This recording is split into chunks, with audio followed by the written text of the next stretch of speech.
तो हेलो दोस्तों, welcome back to my YouTube channel. आज मैं आपको बहुत ही महत्वपूर्ण बहुविकल्पीय प्रश्न बताने वाला हूं हिंदी का। मैं जितना बहुविकल्पीय प्रश्न बताऊंगा बहुत ही इंपॉर्टेंट है, बहुत ही इंपॉर्टेंट। बहुत से सेट से मैं इंपॉर्टेंट छाट के एमसीक्यू लिया हूं जो कि बोर्ड एग्जाम में रिकॉर्ड तोड़ चुका है। वीडियो को थोड़ा भी स्किप मत कीजिएगा, एकदम लास्ट तक वीडियो देखिएगा, तभी आपको पूरा एमसीक्यू समझ में आएगा। ठीक, आइए तो हम लोग स्टार्ट करते हैं। तो सबसे पहले अपना पहला क्वेश्चन देखिए। तो पहला क्वेश्चन आपका क्या कहता है, विषय और शैली की दृष्टि से निबंधों के कितने भेद होते हैं। यानी कि विषय और शैली की दृष्टि से निबंधों के कितने भेद होते हैं। आपका ऑप्शन सुन लीजिए, 4, 5, 3 या 2। इनमें से आपका कौन सा ऑप्शन सही है। ऑप्शन नंबर आपका घ सही है, यानी कि 2 सही है। ठीक, यानी कि विषय और शैली की दृष्टि से निबंध के 2 भेद होते हैं। ठीक, उसके बाद दूसरा नंबर देखिए क्वेश्चन। दूसरा नंबर क्वेश्चन आपका क्या कहता है, राम वृक्ष बेनीपुरी किस निबंध के लेखक है। बहुत ही महत्वपूर्ण question, very very important question है। तो इसका ऑप्शन सुन लीजिए, वट पीपल, ठलुआ कल्ब। तीसरा नंबर ऑप्शन है पूस की रात। चौथा नंबर है गेहूं और गुलाब। तो आपका ऑप्शन कौन सा सही हो जाएगा। Option number D is correct answer, यानी घ नंबर आपका क्या है, करेक्ट है। ठीक, यानी कि राम वृक्ष बेनीपुरी किस निबंध के लेखक हैं, तो गेहूं और गुलाब के लेखक हैं। ठीक, और तीसरा नंबर क्वेश्चन जो है बहुत ही इंपॉर्टेंट क्वेश्चन है। ये क्वेश्चन बोर्ड में रिकॉर्ड तोड़ चुका है। यानी कि बेईमानी की परत किस विधा की रचना है। बेईमानी की परत किस विधा की रचना है, नाटक, कहानी, उपन्यास या निबंध। तो बहुत ही महत्वपूर्ण क्वेश्चन है। तो इसका आंसर क्या हो जाएगा आपका, उपन्यास इज करेक्ट आंसर, यानी कि उपन्यास आपका क्या हो जाएगा, सही आंसर हो जाएगा। ठीक, चौथा नंबर क्वेश्चन आपका क्या कहता है, सन्नाटा के लेखक हैं। सन्नाटा के लेखक कौन है। तो आपका सही ऑप्शन कौन का हो जाएगा, अज्ञे, हरिशंकर परसाई, राम वृक्ष बेनीपुरी या हजारी प्रसाद द्विवेदी। तो इसका सही आंसर क्या हो जाएगा, चौथा का आपका ग नंबर सही हो जाएगा, यानी कि Ram Vriksh Benipuri. Option number D is C is correct answer, यानी कि ग नंबर सही है आपका। ठीक, पांचवा नंबर देखिए अपना। पांचवा नंबर क्वेश्चन आपका क्या कहता है, पृथ्वी से सप्तऋषि मंडल, यानी कि जो ये है पृथ्वी से सप्तऋषि मंडल, ये क्या है, एक कहानी है। यानी कि इसके लेखक कौन है, doctor Nagendra, doctor Hazari Prasad Dwivedi, doctor Sampurnanand या पूर्ण सिंह। तो इसका सही आंसर क्या हो जाएगा, पृथ्वी से सप्तऋषि मंडल के लेखक कौन है। तो इसका सही आंसर हो जाएगा ग नंबर, यानी कि डॉक्टर संपूर्णानंद। ग number is correct answer, doctor Sampurnanand is correct answer. यानी कि पृथ्वी से सप्तऋषि मंडल के लेखक कौन है, तो doctor Sampurnanand. Option question number 6 अपना देखिए। क्वेश्चन नंबर 6 बहुत ही महत्वपूर्ण क्वेश्चन है। इस क्वेश्चन को आप लोग हल्के में मत लीजिएगा। भाषा और आधुनिकता निबंध के लेखक हैं। तो भाषा और आधुनिकता निबंध के लेखक कौन है। अपना ऑप्शन सुन लीजिए आप लोग, श्याम सुंदर दास, हरिशंकर परसाई, जी सुंदर रेड्डी या डॉक्टर हजारी प्रसाद द्विवेदी। तो इसका सही आंसर क्या हो जाएगा, भाषा और आधुनिकता निबंध के लेखक कौन है। ऑप्शन नंबर ग इज करेक्ट आंसर, यानी कि जी सुंदर रेड्डी जी हैं। यानी कि भाषा और आधुनिकता के निबंध के लेखक कौन है, जी सुंदर रेड्डी। ऑप्शन नंबर ग इज करेक्ट आंसर। 7 नंबर देखिए क्वेश्चन आपका। तो 7 नंबर आपका क्वेश्चन क्या कहता है, निंदा रस निबंध के रचनाकार है। तो निंदा रस निबंध के रचनाकार कौन है, सरदार पूर्ण सिंह, राम वृक्ष बेनीपुरी, हरिशंकर परसाई या इनमें से कोई नहीं। दोस्तों, अगर आप क्लास 10th में हैं और बोर्ड एग्जाम की तैयारी कर रहे हैं तो आप इस चैनल को सब्सक्राइब अवश्य कर लीजिएगा, क्योंकि इस चैनल पर समय समय के साथ आपको वीडियो प्रोवाइड किया जाता है। अगर आपका कोई मित्र हो, दोस्त हो, भाई हो और वो भी क्लास 10 2024 की बोर्ड एग्जाम की तैयारी कर रहा हो तो आप उसको इस के बारे में शेयर अवश्य करिएगा। इस चैनल के बारे में क्या करिएगा, शेयर अवश्य करिएगा, क्योंकि वो भी बोर्ड एग्जाम में कम से कम 90 प्लस ला सके, 90% प्लस ला सके इस चैनल से पढ़ाई करके। इस चैनल पे जो भी वीडियो डाला जाता है, अपलोड किया जाता है, अगर आप उसको हर एक वीडियो देखते हैं, हर एक भी वीडियो स्किप नहीं करते हैं, तो मैं आपको गारंटी के साथ बोलता हूँ आप बोर्ड एग्जाम में 90% प्लस लाएंगे, 90% प्लस लाएंगे। 100% का ये चैनल आपको वादा देकर चल रहा है। अगर आपने एक भी वीडियो स्किप नहीं किया है तो ठीक।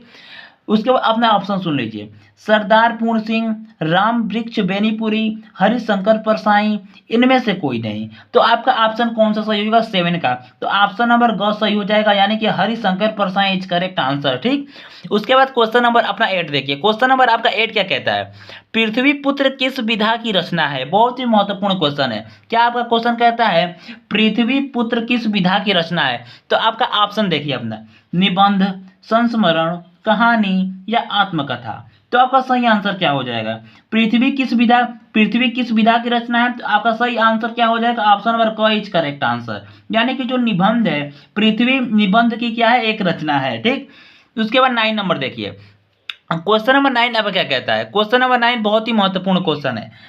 पूस की रात और कफन कहानियों के लेखक हैं। पूस की रात और कफन कहानियों के लेखक हैं, यानी कि पूस की रात और कफन, इनके लेखक कौन है? जयशंकर प्रसाद जी, या सूर्यकांत त्रिपाठी जी, या मुंशी प्रेमचंद्र जी, या महादेवी वर्मा। तो इसका सही आंसर क्या हो जाएगा? 9 का कौन सा सही आंसर हो जाएगा? 9 का आपका ग नंबर इज करेक्ट आंसर, यानी कि पूस की रात और कफन के जो लेखक हैं वो मुंशी प्रेमचंद्र जी हैं। ठीक, उसके बाद क्वेश्चन नंबर 10 अब क्या कहता है? पद्मलाल पुन्नालाल बख्शी किस कहानी के लेखक हैं? पद्मलाल पुन्नालाल बख्शी किस कहानी के लेखक हैं? तो आपका ऑप्शन सुन लीजिए, ठलुआ कल्ब, कफन, मंत्र, या झलमला। तो आपका सही आंसर कौन सा हो जाएगा? पद्मलाल पुन्नालाल बख्शी कहानी के लेखक है, तो ऑप्शन नंबर घ इज करेक्ट आंसर, यानी कि झलमला इज करेक्ट आंसर। ठीक, उसके बाद क्वेश्चन नंबर 11 देखिए अपना। क्वेश्चन नंबर 11 आपका बहुत ही महत्वपूर्ण क्वेश्चन है, very very important question. Question number 11, question number 11 आपका क्या कहता है? हिंदी का प्रथम उपन्यास माना जाता है, हिंदी का प्रथम उपन्यास माना जाता है। अपने ऑप्शन सुने, चित्रलेखा को, परीक्षा गुरु को, टेढ़े मेढ़े रास्ते को, या गोदान को। तो दोस्तों इसका ऑप्शन ऑप्शन 4 ऑप्शन में आपको दे दिया हूँ, इसका आंसर आप लोग कमेंट बॉक्स में देंगे। क्योंकि मैं आपको बता दूं, मान लीजिए हिंदी का प्रथम उपन्यास माना जाता है, आपके बोर्ड एग्जाम है, ये क्वेश्चन आने का ज़्यादा चांस रहता है। मान लीजिए उपन्यास तो ज़्यादा है, आपने बहुत उपन्यास पढ़ा होगा, लेकिन ये कौन सा उपन्यास है? प्रथम उपन्यास है।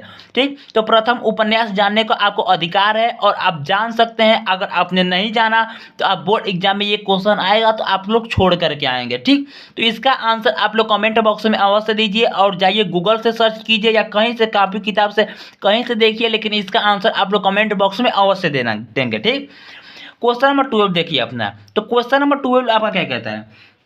धर्मवीर भारती नाटककार के लेखक के नाटक का नाम बताइए। धर्मवीर भारती नाटककार के नाटक का नाम बताइए। हटे हमीर, शकुंतला, अंधा युग, या लहरों के राजहंस। तो इसका सही आंसर क्या हो जाएगा? क्वेश्चन नंबर 12 का जो ग ऑप्शन है ये एकदम करेक्ट हो जाएगा, यानी कि ऑप्शन नंबर डी ग is correct answer. Option number ग क्या हो जाएगा? आपका करेक्ट हो जाएगा। ठीक, उसके बाद देखिए क्वेश्चन नंबर 13। क्वेश्चन नंबर 13 आपका क्या कहता है? अजात शत्रु किस विधा की रचना है? अजात शत्रु किस विधा की रचना है? तो आपका सही आंसर कौन सा हो जाएगा? एकांकी, कहानी, उपन्यास, या नाटक। जो अजात शत्रु है ये एक नाटक विधा की क्या है? आइए हम लोग क्वेश्चन नंबर अपना 14 देखते हैं। तो क्वेश्चन नंबर 14 अब क्या कहता है? छायावादी युग के लेखक हैं। बहुत ही महत्वपूर्ण क्वेश्चन है कि छायावादी युग के लेखक कौन है? तो आपका ऑप्शन सुनिए, पद्म सिंह शर्मा, प्रभाकर, सूर्यकांत त्रिपाठी, या अमृत राय। तो आपका कौन सा ऑप्शन सही हो जाएगा? ऑप्शन नंबर ग is correct answer. Option number यानी कि सूर्यकांत त्रिपाठी जो है छायावादी युग के लेखक हैं। ठीक, क्वेश्चन नंबर 15 देखिए अपना। क्वेश्चन नंबर 15 आपका क्या कहता है? निम्न में से झंडा का पर्यायवाची है। बहुत ही महत्वपूर्ण क्वेश्चन, यानी कि निम्न में से झंडा का पर्यायवाची कौन सा है? तो कौन सा है? पटाखा, ध्वज, केतु, या इनमें से सभी। तो अब कौन सा ऑप्शन सही हो जाएगा? यानी कि ऑप्शन नंबर घ इज करेक्ट आंसर, यानी कि झंडा का जो पर्यायवाची होता है, पटाखा भी होता है, ध्वज भी होता है, केतु भी होता है, यानी कि D option is correct answer, यानी कि इनमें से सभी। ऑप्शन नंबर क्वेश्चन नंबर आपने कौन सा देखिए 16 नंबर। द्विवेदी युग की कला अवधि है। बहुत ही महत्वपूर्ण क्वेश्चन। 1851 से 1887, 1967 से 1914, 1856 से 1934, 1900 से 1922 तक। तो आपका ऑप्शन नंबर कौन सा सही हो जाएगा? ऑप्शन नंबर घ इज करेक्ट आंसर, यानी 1900 ईस्वी से लेकर 1922 तक। ठीक, उसके बाद क्वेश्चन नंबर अपना 17 देखिए। क्वेश्चन नंबर 17 आपका क्या कहता है? निम्न में से कपड़ा का पर्यायवाची है। निम्न में से कपड़ा का पर्यायवाची कौन सा है? परिधान, वस्त्र, या पटसन, या इनमें से सभी। तो आपका ऑप्शन नंबर कौन सा सही हो जाएगा? आपका परिधान भी है कपड़ा का पर्यायवाची, पटसन भी है, वस्त्र भी है, यानी कि option number D is correct answer, यानी कि 17 का घ नंबर क्या हो जाएगा? सही हो जाएगा। ठीक, उसके बाद क्वेश्चन नंबर अपना 18 देखिए। तो क्वेश्चन नंबर आपका 18 क्या कहता है? नासिकेतोपाख्यान के लेखक है, बहुत ही महत्वपूर्ण क्वेश्चन। नासिकेतोपाख्यान के लेखक हैं, तो आपका ऑप्शन नंबर कौन सा सही हो जाएगा? इंसा अल्लाह खां, राजा लक्ष्मण सिंह, लल्लू लाल या सदल मिश्र। तो आपका सही ऑप्शन कौन सा हो जाएगा? ऑप्शन नंबर घ इज करेक्ट आंसर, यानी कि सदल मिश्र इज करेक्ट आंसर। आपका ऑप्शन नंबर कौन सा सही हो जाएगा? घ नंबर सही हो जाएगा। ठीक, उसके बाद क्वेश्चन नंबर 19 देखिए अपना। क्वेश्चन नंबर 19 क्या कहता है? निम्न में से आम का पर्यायवाची है, बहुत ही महत्वपूर्ण क्वेश्चन। निम्न में से आम का पर्यायवाची कौन सा है? तो आपका ऑप्शन नंबर कौन सा सही हो जाएगा? क्षीर, दुग्ध, रसाल या अंबर। तो इसका सही आंसर कौन सा हो जाएगा? ऑप्शन नंबर ख इज करेक्ट आंसर, यानी कि रसाल इज करेक्ट आंसर। निम्न में से आम का जो पर्यायवाची है वो रसाल है, क्षीर नहीं है, दुग्ध नहीं है या अंबर नहीं है। तीनों में से ऑप्शन गलत है, ऑप्शन नंबर ख इज करेक्ट आंसर। ठीक, उसके बाद क्वेश्चन नंबर 20 देखिए। क्वेश्चन नंबर 20 बहुत ही महत्वपूर्ण क्वेश्चन है। लहरों के राजवंश कृति का संबंध गद्य की किस विधा से है? बहुत ही महत्वपूर्ण क्वेश्चन। कहानी से, एकांकी से, नाटक से या निबंध से? तो इसका आंसर आप लोग कमेंट बॉक्स में देंगे। किस में देंगे? कमेंट बॉक्स में देंगे। दोस्तों अगर आप इसका आंसर कमेंट बॉक्स में देते हैं तो ये क्वेश्चन आपके दिमाग में छप जाएगा, 100% छप जाएगा। आप लोग, मैं जो क्वेश्चन नंबर पीछे पूछा हूँ, यानी कि प्रथम उपन्यास पूछा हूँ और क्वेश्चन नंबर 20, इन दोनों का आंसर आप लोग किस में देंगे? कमेंट बॉक्स में अवश्य दीजिएगा। कमेंट बॉक्स में देने से यह फायदा होगा कि ये दोनों क्वेश्चन आपको हमेशा हमेशा याद रहेंगे, और दोनों क्वेश्चन क्या है? बहुत ही महत्वपूर्ण क्वेश्चन है। आप लोग गूगल से सर्च करके ऑप्शन कमेंट बॉक्स में दीजिए, या कॉपी किताब से खोज करके इसका ऑप्शन कमेंट बॉक्स में अवश्य दीजिएगा। ठीक दोस्तों, अगर आप क्लास 10 की तैयारी कर रहे हो तो आप इस चैनल को सब्सक्राइब अवश्य कर दीजिएगा। Thank you.